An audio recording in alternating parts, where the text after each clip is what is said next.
العالمين والصلاة والسلام على سيد الأنبياء والمرسلين وعلى آله وصحبه أجمعين. أما بعد فأحييكم بتحية أهل الإسلام وتحية أهل الجنة وهي السلام عليكم ورحمة الله وبركاته. أن نخلصنا ويانا لله تبارك وتعالى عملا بقول رسول الله صلى الله عليه وسلم إنما الأعمال بالنيات وإنما لكل امرئ ما نوى. መጀመሪያ ያው ንያችንን መጽዳት ይኖርብናል። ስለ ታላቁ ነብይ አለይሂ ሰላቱ ወሰላም ስለ ይቺ ዓለም ለሳቸው ሲባል የተፈጠረችላቸው የሆኑ እንደዚሁ ለኛ ረህመት ተደርገው የተላኩት ነብይ ስለሳቸው ታሪክ እኮ ለማወቅ ንያችንን ማጽዳት ይኖርብናል። በኢኽላሳችን ቀድር ስለሆነ የምንጠቀመው ማለት ነው። ከዚህ በፊት በነበረው ደርሳችን ላይ ስለ አባታቸው ሊታረዱ እንደነበረ አነ ወለዱ ዘቢሐይኒ እኔ እኮ የሁለት እርድ እኮ ልጅ ነኝ ብለው በተናገሩበት እኮ ሐዲስ መሰረት ነብያችን አንደኛው አብዱላህ አባታቸው ሊታረዱ እንደነበርና እንደዚሁ ኢስማኤል የኢብራሂም ልጅ ሊታረዱ እንደነበር በምን አይነት መልኩ ድነው ሰይዳችን እንደተረገዙ ከዚህ በፊት ባለው ደርሳችን ላይ አይተነው ነበረ ማለት ነው። የዛሬው ደርሳችን ደግሞ የሚሆነው ባቡ መውሊድ ረሱልላህ ሰለላሁ ዐለይሂ ወሰለም የነብያችን መውሊድ የተወለዱበት ቦታ እንደዚሁ የተወለዱበት ዘመን ዞርፈ ዘማንም ዞርፈ መካንም ይሆናል። ይሄ መውሊድ የሚለው ቃል ስለነሱ በማብራራት ላይ የተቀመጠ የሆነ ባብ ነው ማለት ነው። ወሊደ ሰለዋቱላሂ ዐለይሂ ወሰላሙሁ የውመል ኢስነይን የአላህ እኮ ረህመትም ሆነ ሰላም መሆን በሰይዳችን ላይ ይወረድባቸውና የኛ ነብይ ታላቁ ነብይ አለይሂ ሰላቱ ወሰላም ሰኞ ቀን እኮ ተወለዱ። ሊማ ረዋሁ ሙስሊም ፊ ሶሒሂ እንደዚሁ ሶሒህ በሆነ እኮ ዘገባ ኢማሙ ሙስሊም ኢብኑ ሐጃጅ እንዳስተላለፉልን ከሆነ የኛ ታላቁ ነብይ አለይሂ ሰላቱ ወሰላም ሰኞ ቀን እንደተወለዱ ተገልጿል ማለት ነው። من حديث غيلان بن جرير بن عبد الله بن معبد الزماني عن أبي قتادة كعبو قتادة بتيازو حديث أن أعرابيا عندكو قطراما كل الله يمينور سو يقطر سو نبرا قال بلو على تشو نبياتشن غرمتانا يا رسول الله أنتو يا الله ملك تنياهو يا على تشو نبياتشن غرمتانا ما تقول في صوم يوم الاثنين سلا سنيوك أنصوم من تلاله سنيوك أنت تصومو تالاچو سلا سنيوك أنصوم من بلو تناقرالهم من أين تستيقظ له سلاچو هي أعرابي نبياتشن منالو فقال ذلك يوم ولدت فيه ያሉት ያማ ቀን እኮ እኔ የተወለድኩበት ቀን ነውና በጾም አከብረዋለሁኝ ብለው ለዛ ለአዕራቢ ገለጹለት። ወኡንዚለ علي فيه በሱም ደግሞ ወህይ እኮ ወደኔ የተወረደበት ነብይነት የተላኩበትም ቀን ነውና በዚህ እኮ እኔ አከብረዋለሁኝ በማለት ለዚህ ለአዕራቢ ስለ ሰኞ ቀን አስተያየታቸው ነብያችን አለይሂ ሰላቱ ወሰላም ሰጡ ማለት ነው። وقال الإمام أحمد إمام أحمد مسنداتشو لاي من يلالو حدثنا موسى بن داود حدثنا ابن لهيعة عن خالد بن أبي عمران عن حنس الصنعاني يعني ابن عباس قال عبد الله بن عباس وحديث تيزو منالو ولد رسول الله صلى الله عليه وسلم ينيا تالك نبي لنيا كو أزنتو نوكو يوردو كو يهونو نبي يوم الاثنين እኮ የአላህ መልእክተኛ ተወለዱ። ይሄ ኢማም አህመድ ሙስነዳቸው ላይ ያስቀመጡት ሐዲስ ነው። ወስቱም ቢአ يوم الاثنين ነብይነትም እኮ እንደዚሁ ሰኞ ቀን እኮ ተሰጡ ማለት ነው። وخرج مهاجرا من مكة الى المدينة يوم الاثنين ከመካ ወደ መዲና በመሰደድ ደረጃ ላይ ደግሞ ሰኞ ቀን እኮ ተሰደዱ። وقدم المدينة يوم الاثنين መዲና ደግሞ ሲገቡ በአጀባ ሐታ እመጫት እንኳን ሳይቀር ወልዳ አራስ ቤት ያለች እንኳን ሴት ሳትቀር ጫጉላ ቤት አዲስ አግብታ እኮ ጫጉላ ቤት ያለች እንኳን ሳትቀር ህዝብ ሁሉ እኮ በነቂስ እኮ ወጥቶ የተቀበላቸው ነብያችን አለይሂ ሰላቱ ወሰላም መዲና ሲገቡ እንደ መዲና እንደዛች ቀን አብርታ አታውቅም ይላሉ አነስ ኢብኑ ማሊክ። ሰይዳችን ደግሞ አለይሂ ሰላቱ ወሰላም ሲሞቱ መዲና እንደዛ ቀን ጨለማ አታውቅም ብለው የገለጹባት የገቡባት ቀን እኮ መዲና የሰኞ ቀን ነበረ ማለት ነው። ورفع الحجر الأسود يوم الاثنين حجر الأسود እንደዚሁ አንስተው አሁን ባለበት ቦታ ላይ እንዲቀመጥ የተደረገው ሰኞ ቀን ነበረ። ተፈረደ به احمد ኢማም አህመድ በዚህ እኮ ኢንፊራድ ሆኗል ማለት ነው፣ ተነጥለዋል። አንዳንድ ሰዎች ደግሞ ወዛደ የጨመሩ ዑለማዎች አሉ። ምን የሚለውን ጨመሩ?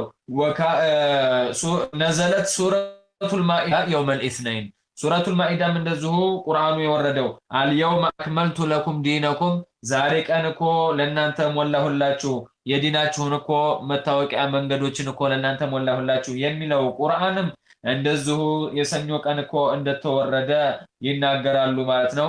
ኢብኑ አሳኪር ብቻ በድር ጦርነት የተካሄደውና አልየውመ አክመልቱ ለኩም ዲነኩም የሚለው ቁርአን የወረደው የጁሙዓ ቀን ነው የሚል አስተያየት ኢብኑ አሳኪር ብቻ ይህንን ንግግራቸውን እኮ አስቀምጠውታል ማለት ነው።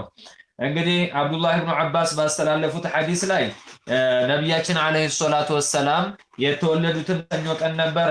እንደዚሁም ወተወፋ የውመል ኢስነይን ከዚች ዓለም ህይወታቸውን እኮ ያለፈውም እንደዚሁ ሰኞ ቀን ነበረ ማለት ነው። ግን ነቢያችን አለይሂ ሰላቱ ወሰላም ሰኞ ቀን እንደተወለዱ ምንም አይነት ኺላፍ እኮ የለውም። አንዳንዶች ብቻ ግን ጁሙዓ ቀን ተወለዱ የሚል እኮ አለ። 17ኛው ቀን ላይ ረቢዑል አወል እኮ ባለፈ በ17ኛው ቀን ጁሙዓ ቀን ነው የተወለዱት የሚል አለ። ይሄ ኸጦ የሆነ አስተሳሰብ ነው ማለት ውድቅ እኮ የሆነ ስህተት የተሞላበት እኮ የሆነ አስተሳሰብ ነው ይላሉ። እንደውም ከፊ ዑለማዎችም እንደዚሁ ረመዳን ወር ላይ ነው ነቢያችን አለይሂ ሰላቱ ወሰላም የተወለዱትን እኮ የሚል አንዳንድ እኮ አስተያየትም አለ። ይሄ ግን ከሐቅ የራቀ የሆነ መንገድ ነው ማለት ነው። ነቢያችን አለይሂ ሰላቱ ወሰላም ዙበይር ኢብኑ በካር የሚባሉት ዓሊም ሲያስተላልፉ ሐመለት ቢሂ ኡሙሁ ፊ አያሚ ተሽሪቅ የአላህ መልእክተኛን እናታቸው አሚና ያረገዟቸው አያመ ተሽሪቅ እኮ አካባቢ ላይ ነበር ይላሉ። ወወሊደ ቢመከተ መካ ነበር ነቢያችን አለይሂ ሰላቱ ወሰላም የኛ ነብይ እኮ የተወለዱት መካ ከተማ ላይ ነበረ።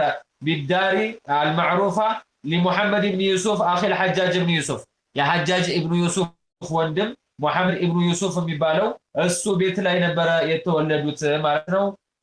12ኛው ቀን ረቢዑል አወል ጧት አካባቢ ላይ እዚች ዱንያ ላይ ነብያችን አለይሂ ሰላቱ ወሰላም የተወለዱት በዛች ቀን አካባቢ ላይ ነበረ ማለት ነው። ወካነ መውሊዱሁ አለይሂ ሰላቱ ወሰላም ዓመል ፊሊ የኛ ታላቅ ነብይ አለይሂ ሰላቱ ወሰላም የተወለዱበት እኮ አመቱ ምን ይባል ነበረ? ዓሙል ፊል ይባላል። የዝሆን አመት በመባል ይታወቃል። وهذا هو المشهور عن الجمهور ከአብዛኛው ዑለማዎች ተይዞ የታወቀው ንግግር ምንድነው? የተወለዱበት ዘመን ዓሙል ፊል የዝሆን አመት በመባል ይገለጽ ነበረ ማለት ነው።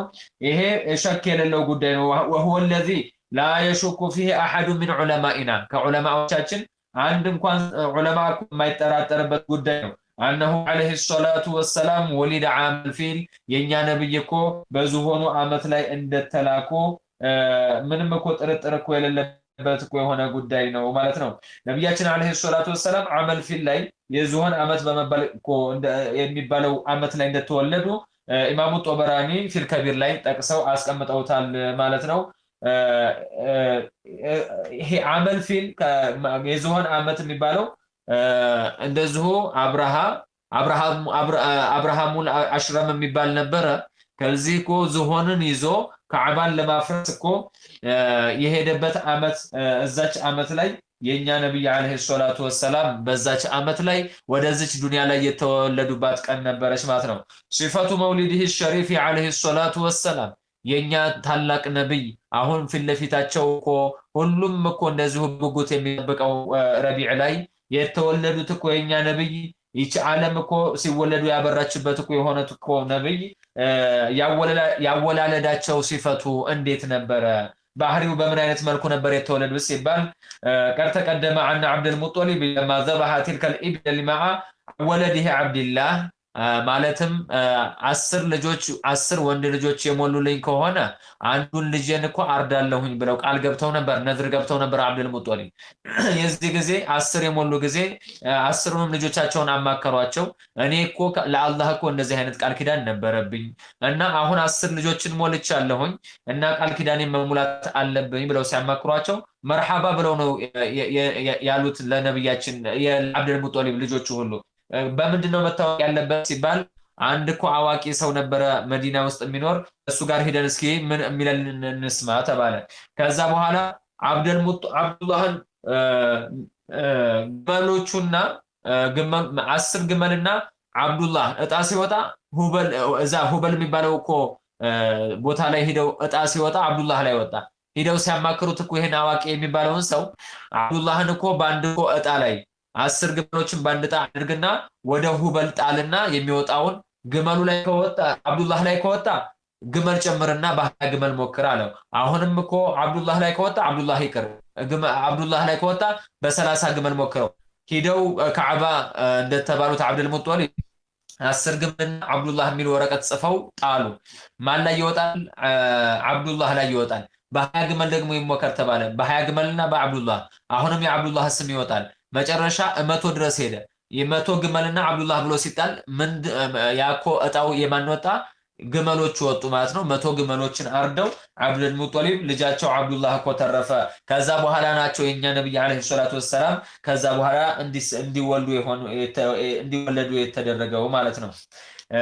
ነብያችን አለይሂ ሰላቱ ወሰላም ፈሰለመሁ ላሁ ተዓላ ሊማ ካነ ለአላህ እኮ ቀደር ሆነና አብዱላህ ከዛ እኮ ከመታረድ እንዲድኑ ሆኑ ማለት ነው።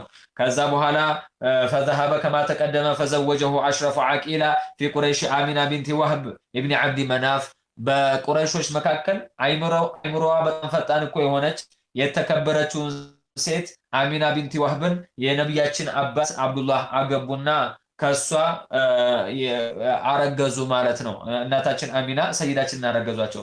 فحين دخل بها وافضى اليها እሷ ጋር አንድ ቦታ ላይ እኮ ያደሩ ጊዜና እሷ ጋር የገቡ ጊዜ ሐመለት ቢረሱልላህ ሰለላሁ ዐለይሂ ወሰለም የኛን ታላቁን ነብይ አሚነተ ዙህርያ የዓለሙን ዋና ጠቅልለው ሆዳቸው ውስጥ እኮ አስቀመጡ።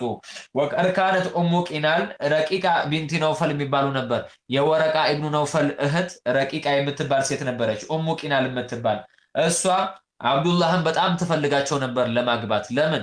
የሰይዳችን አለይሂ ሰላቱ ወሰላም ኑር በአብዱላህ እኮ ግንባር መካከል በአይኖቻቸው መካከል ይታይ ነበረ። ያንን ያየሽ ጊዜ ያንን ብርሃን እሷ ሆድ እንዲገባ ትፈልግ ስለነበረ ኡሙ ቂናል እንዲገናኛት 100 ግመል ሰጥቼ ለያዝህ እንኳን ብላ አብዱላህን እኮ ለምናቸው ነበረ። ከዛ በኋላ ግን የአባታቸውን ትዕዛዝ ሰምቶ አብዱላህ ቀጥታ የአብዱል መናፍ እኮ ዘር የሆኑት አሚና ቢንቲ ወህብ ጋር ነበር የሄዱት። አሚና ቢንቲ ወህብ ጋር እኮ ከተገናኙ በኋላ ያ ብርሃን ወደ እናታችን አሚና ተረማመደ። ሲመለሱ ተመልሰው አብዱላህ ኡሙ ቂናል ጋር ሲገቡ የዛ ጊዜ ጓጉተሻል ነበር እንዴ እኔን ለመያዝ? አሁን ምን ነው ወደ ኋላ እኮ አልሽሳ ሲሏት፣ አይ የዛ ጊዜማ ፊት ለፊት እኮ ያ ሁሉ ብርሃን ይታይብህ ነበረ። አሁን ግን ያንን ሁሉ ኑር እኮ ለአሚና ቢንቲ ወህብ እኮ አረማመድከው ብለው ነበር የመለሱላት ማለት ነው። ስለዚህ ኑር ደግሞ ኡሙ ቂናል ከወንድሟ ትሰማ ነበረ። ወረቃ ኢብኑ ነውፈል ነሷራ ስለነበር ወንጌሉን በደንብ ያቀው ስለነበር ስለ ታላቁ ነብይ አለይሂ ሰላቱ ወሰላም ያጫውታት ነበረ ወንድሟ። ያ ኑር እሷ ጋር እንዲቀር በጣም ትፈልግ ነበረ ማለት ነው። ከዛ በኋላ አነ ኡመሁ ሒነ ሐመለት እናታቸው አሚና የኛን ታላቅ ነብይ እኮ ባገዙ ጊዜ ተወፋ አቡሁ አብዱላህ የኛ ነብይ አለይሂ ሰላቱ ወሰላም በተረገዙበት ሰዓት አባታቸውን እኮ አጡ ማለት ነው። وهو حمل في بطن امه على المشهور በእናታችን እኮ በአሚና ሆድ ውስጥ እያሉ ነው አባታቸው አብዱላህን ከዚህ ዓለም ህይወት እኮ ያጧቸው ማለት ነው። قال محمد بن سعد حدثنا محمد بن عمر هو الواقدي حدثنا موسى بن عبيدة عن محمد بن كعب الربزي وحدثنا سعيد بن أبي يزيد عن أيوب بن عبد الرحمن بن أبي سعسعة قال خرج عبد الله بن عبد المطلب የነብያችን አባት አብዱላህ ኢብኑ አብዱል ሙጠሊብ ለአብዱል ሙጠሊብ በጣም የሚወደዱ ልጅና በጣም ቆንጆ የሚባሉ ልጅ ለአብዱል ሙጠሊብ አብዱላህ ናቸው። የሰይዳችን አባት ናቸው። እሳቸው እኮ ወጡ ኢለሻሚ ወደ ሻም ለመነገድ ብለው እኮ ወደ ሻም ወጥተው ነበር። የነብያችን አባት ኢላ ገዘተ ሻም ውስጥ ገዛ የሚባለው አገር ላይ ለንግድ እኮ ወጥተው ነበር የነብያችን አባት። في عير من عيران قريش የቁረይሽ እኮ የንግድ እቃዎችን ይዘው ለመነገድ የነብያችን አባት ወደ ሻም ወደ ገዛ ወጥተው ነበረ ማለት ነው። ከዛ በኋላ ففرغوا من تجاراتهم ንግዶቻቸውን እኮ ገዛ ሂደው ንግዶቻቸውን እኮ የጨረሱ ጊዜ በአጠቃላይ ثم انصرفوا ከዛ ከገዛ መመለስ ጀመሩ ከሻም فمروا بالمدينة በመዲና ከተማ ነበር ያለፉት። የዛ ጊዜ ከሻም ሲመለሱ አብዱላህ ኢብኑ አብዱል ሙጠሊብ የነብያችንን አባት አሉ፣ ሌሎችም ነጋዴዎች በብዛት አሉ። ሻም ሂደው ነግደው ሲመለሱ በመዲና አቅጣጫ ነበር የተመለሱት። በመካና በመዲና መካከል 450 ኪሎ ሜትር አካባቢ ነው ያለው። ፈመሩ ቢልመዲነቲ በመዲና አለፉ። ወዓብዱላህ ብን ዓብድልሙጠሊብ የውመይን መሪዱን የዛ ጊዜ የነቢያችን አባት ታመው ነበረ። ከሻም እኮ ነግደው ሲመለሱ በጣም ታመሙ። ፈቃል ብለው አሉ ዓብዱላህ የነቢያችን አባት አተኸለፉ እንደ አኽዋሊ በኒ ዓዲይ ብኒ ነጃር። በኑ ዓዲይ ማለት የነቢያችን አባት የአባታቸው የእናታቸው ወገኖች ወንድሞች አጎቶቻቸው በኑ ዓዲዮች መዲና ውስጥ ይኖሩ ነበረ እና እኔ እዚህ ልቅር አሞኛል፣ በጣም አሞኛልና እኔ እዚህ በሽታዬን ላስታመም መዲና ተቀምጬ አጎቶች ጋር ልቀመጥ፣ እናንተ ሂዱ ብለው ሌሎቹን ነጋዴዎች ወደ መካ ሰደዷቸው። የዚህ ጊዜ ፈአቃመ ዐንደሁም መሪዶን ሸህራ የነቢያችን አባት ነቢያችን በተረገዙበት ሰዓት ላይ ወር ሙሉ ታመሙ ማለት ነው። እዛው መዲና አጎቶቻቸው ጋር ተቀምጠው ወር ሙሉ ታመው እዛ ተቀመጡ። ወመዱ አስሐቡሁ ጓደኞቻቸው ሌሎቹ ነጋዴዎቹ ጤነኞቹ ወደ መካ ተመለሱ። እሳቸው ወደ መካ መሄድ አልችልም፣ በሽታው ጠንቶብኛል፣ አጎቶቼ ያስታሙኝ፣ እዚሁ መዲና ልቀመጥ ብለው አንድ ወር ሙሉ እዛ እኮ ታመው ተኙ ማለት ነው። ከዚያ በኋላ መካ ሌሎቹ ነጋዴዎች እኮ ሲመለሱ ፈሰአለሁም ዓብዱልሙጠሊብ አን ኢብኒሂ ዓብድላህ ስለ ልጃቸው ስለ ዓብዱልሙጠሊብ ጠየቁ። ልጄሳ አብሯችሁ አልነበር እንዴ የተጓዘው ወደ ሻም ለመነገድ? አሁን እየመጣችሁ ያላችሁት እናንተ ብቻ ናችሁሳ? ልጅ ዓብዱላህ የተቀረብኝ ሲሉ ፈቃሉ ነዛ ነጋዴዎች አብረዋቸው የሄዱት ከለፍናሁ ዐንደ አኽዋሊህ የእናቶቹ እኮ ወገኖች አሉ፣ የእናቶቹ ወንድሞች አጎቶቹ እዛ እኮ ጥለነው መጣን በኑ ዓዲዮች። ወሁወ መሪዱን ልጅህ እኮ ዓብዱላህ በጣም ታሞ እዛ ቀረ አሏቸው። የዚህ ጊዜ ደነገጡና ዓብደልሙጠሊብ ፈበዓሰ ኢለይሂ ዓብደልሙጠሊብ አክበረ ወለዲህ አልሓሪስ ትልቁን ልጃቸውን ሐሪስ የሚባለውን ዓብደልሙጠሊብ 10 ወንዶች ናቸው የዓብደልሙጠሊብ ልጆች። ትልቁን ልጃቸውን ሐሪስን ላኩት ወደ መዲና ወደ ልጃቸው ዓብዱላህ እንዴት እንደሆነ ሊያዩ። ፈወጀደሁ ቀር ተወፋ ወዱፊነ ፊ ዳሪ ናቢጋ ዳር ናቢጋ የሚባል ቦታ ዓብዱላህ ሙተው ተቀብረው ነበር የደረሰው ታላቅ ወንድማቸው ሐሪስ የሚባለው ማለት ነው። የዚህ ጊዜ ወደ አባቱ ተመለሰና ሐሪስ ነገረው፣ ልጅህ እኮ ሙቷል፣ ዓብዱላህ ሙቷል፣ ተቀብሮ ነው የደረስኩት፣ ማግኘት እሱን አልቻልኩም ብሎ ነገረው። ዓብደልሙጠሊብ በጣም ይወዷቸው ነበርና ዓብዱላህን በጣም ፈወጀደ ዐለይሂ ዓብደልሙጠሊብ ወኢኽወተሁ ወአኸዋተሁ ወጅደን ሸዲዳ ኃይለኛ እኮ የውስጥ ቃጠሎ አጋጠማቸው። ወንድሞቻቸውም ማልቀስ ጀመሩ። የዓብዱላህ ወንድሞች እህቶቻቸውም እንደዚሁ አባትየው ዓብደልሙጠሊብ ማልቀስ ጀመሩ። ወረሱሉላሂ ሰለላሁ ዐለይሂ ወሰለም ቀድ ሑሚለ የውመኢዚን ሑሚለ የአላህ መልእክተኛ የኛ ነብይ አለይሂ ሰላቱ ወሰላም በዛ ሰዓት እርጉዝ ናቸው፣ እናታቸው ሆድ ውስጥ ናቸው። አባታቸውን ገና በእርግዝና ሰዓታቸው ላይ አጧቸው ማለት ነው። የዛ ጊዜ ዓብዱላህ የነብያችን አባት ሲያርፉ ወሊዓብድላህ ብኒ ዓብድልሙጠሊብ የውመ ተወፋ 25 ሰና የሰይዳችን አባት ከዚህ ዱንያ ህይወታቸውን ሲያጡ የ25 ዓመት ገና ወጣት ልጅ ነበሩ። በዛ ሰዓት እናታቸው ደግሞ ገና የ18 አካባቢ ሴት ነበሩ ማለት ነው። እና ሰይዳችን አለይሂ ሰላቱ ወሰላም ተረግዘው ገና 2 ወር እርጉዝ እንደነበሩ አባታቸው ለንግድ ወደ ሻም በሄዱበት ሰዓት ላይ ሲመለሱ ታመው ወር አካባቢ መዲና ታመው አስታመዋቸው እዛው ነበር የሞቱት ማለት ነው። በሌላ ዘገባ ዓብዱላህ ብን ዓብድልሙጠሊብ የአላህ መልእክተኛ ተወልደው 17 ወር እንደሞላቸው ነው የሞቱት እኮ ዓብዱላህ በሚል ዘገባ ደግሞ አለ፣ ሌላ ዘገባ ማለት ነው። አይ ከፊሎቹ ደግሞ አይ አስበት ቀውል ግን የተረጋገጠው አስበት የሆነው ቀውል ግን ነብያችን አለይሂ ሰላቱ ወሰላም አባታቸውን ያጡት ገና የ2 ወር እርጉዝ እንዳሉ ነበረ ማለት ነው። ቃለ ተወፋ ዓብዱላህ ቢልመዲነቲ ወረሱሉላህ ሰለላሁ ዐለይሂ ወሰለም ኢብኑ ሸህረይን ዓብዱላህ የነብያችን አባት ገና የ2 ወር እርጉዝ እንዳሉ አባታቸውን አጡ። ወማተት ኡሙሁ ወሁወ ኢብኑ 40 ሲኒን እናታቸውን ደግሞ ያጡት የአላህ መልእክተኛ ገና በልጅነታቸው ክንዳቸው ሳይጠና በ4 ዓመታቸው ወይንም ደግሞ በአንድ ቀውል ደግሞ በ5 ዓመታቸው እያለ እናታቸውን ማጧቸው ገና ሳይጠግቧቸው እናታቸውን እንኳን። ወማተ ጀዱሁ ወሁወ ኢብኑ 80 ሲኒን ይሄም በቃ ብሎ ሐዘኑ ገና የእናታቸው ሳይወጣላቸው የ8 ዓመት ልጅ እኮ እንደሆኑ ደግሞ አያታቸው ዓብደልሙጠሊብን አጧቸው። አያታቸው ሊሞቱ ሲሉ ፈአውሷ ቢሂ ኢላ አሚሂ አቢ ጧሊብ ወደ አቡ ጧሊብ አደራ ልጅን ብለው ዓብደልሙጠሊብ ተናዘው ነበረ። አቡ ጧሊብ የተመረጡበት ምክንያት አብዱላህና አቡ ጣሊብ በእናትም በአባትም የሚገናኙ ሸቂቆች እኮ ነበሩ ማለት ነው። እሺ የአላህ መልእክተኛ እናታቸው ሆድ ውስጥ እያሉ ገና ነው አባታቸው የሞቱባቸው። ለዚህ ሲባል ወሃዛ አብለጉል ዩትሚ ወአዕላ መራቲቢሂ የየቲሞች ሁሉ ከባድ የቲምነት ያገኛቸው ሰይዳችን ናቸው። ቢያንስ የቲም የሚባለው አቅመ አዳም ከመድረሱ በፊት አባቱን ያጣ ነበረ። ሰይዳችን ገና ከእናታቸው ሆድ ሳይወጡ ገና እኮ እናታቸው ሆድ ውስጥ እያሉ ነው አባታቸውን ያጡበት ምክንያት እና ትልቁን ደረጃ ያገኙትን በዚህ ነበረ ማለት ነው። ወቀድ ተቀደመ ፊል ሐዲስ በሐዲስ ላይ እንደተቀደመልን ሩእያ ኡሚ እናቴ እኮ መናም አየች አለዚ ረአት ሒነ ሐመለት ቢ እኔም ባረገዘችብኝ በኮ ሰዓት ላይ ከአነሁ ኸረጀ ሚንሃ ኑሩን አضአት ለሁ ቁሱሩ ሻም ይላሉ ነቢያችን አለይሂ ሰላቱ ወሰላም። ምን ይላሉ? እኔን እኮ እናቴ ባረገዘችብኝ ሰዓት ላይ ሩእያ አይተው ነበረ። እኔ ከእናቴ ሆድ ውስጥ እኮ ስወጣ የሻም እኮ ግንቦች ሁሉ ብርሃን አብርታ ነበረ። ከእናቴ ሆድ ውስጥ ሲወጣ ከሷ ጋር የወጣው ብርሃን ሻም ውስጥ እኮ በስራ ያለው ሐታ ግመሎቹ እንኳን ይታዩ ነበረ ከዛ ብርሃን ይላሉ። እና እናታችን አሚና ሰይዳችንን አለይሂ ሰላቱ ወሰላም ሲወልዷቸው ትልቅ እኮ የሆነ ብርሃን ታይቶ ነበረ። ወአየቱ ዛሊከ የዚህ እኮ ተአምር ምንድነው? አነሁ የኽሩጁ መዐሁ ኑሩን ከሰይዳችን ጋር አብሮ ኑር ወጥቶ ነበረ። የምለኡ ቁሱረ ቡስራ የበስራን እኮ ግንቦች ሙሉ ለሙሉ እኮ የሚሞላ የሆነ ብርሃን ከነቢያችን ጋር አብሮ ወጥቷል።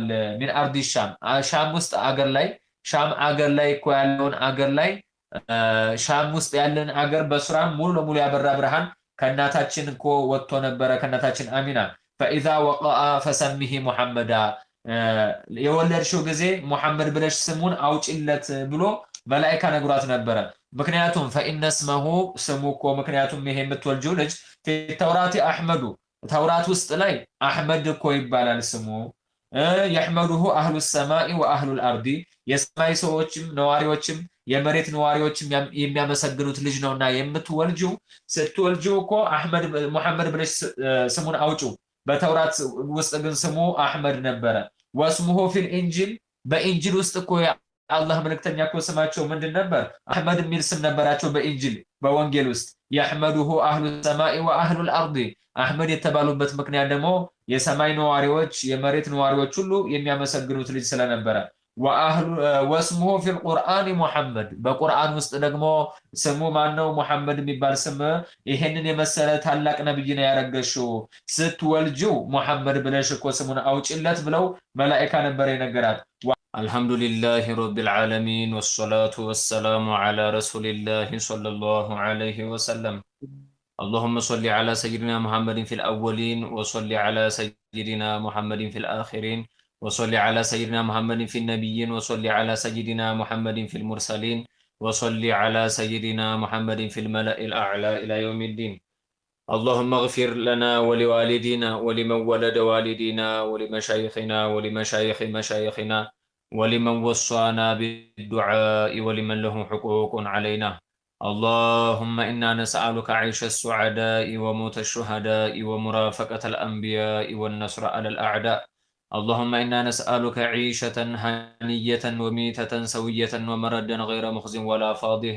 اللهم أحسن عاقبتنا في الأمور كلها وأجرنا من خزي الدنيا وعذاب الآخرة. اللهم أصلح لنا ديننا ودنيانا وأخرانا يا رب العالمين. اللهم اكفي كل ما أهمنا من أمر ديننا ودنيانا وأخرانا يا رب العالمين. اللهم اجعلنا من الذين أنعمت عليهم من النبيين والصديقين والشهداء والصالحين وحسن أولئك رفيقا. ذلك الفضل من الله وكفى بالله عليما. اللهم اجعلنا عند ختمه من الفائزين وعند النعماء من الشاكرين وعند البلاء من الصابرين. ولا تجعلنا ممن استهوته الشياطين فشغلته بالدنيا عن الدين فأصبح من النادمين وفي الآخرة من الخاسرين. اللهم يا سامع الصوت ويا كاسي العظام لحما بعد الموت نسألك أن تجعلنا من أهل الجنة الذين لا خوف عليهم ولا هم يحزنون وأن تعتق رقابنا من النار بمنك وكرمك يا رحمن.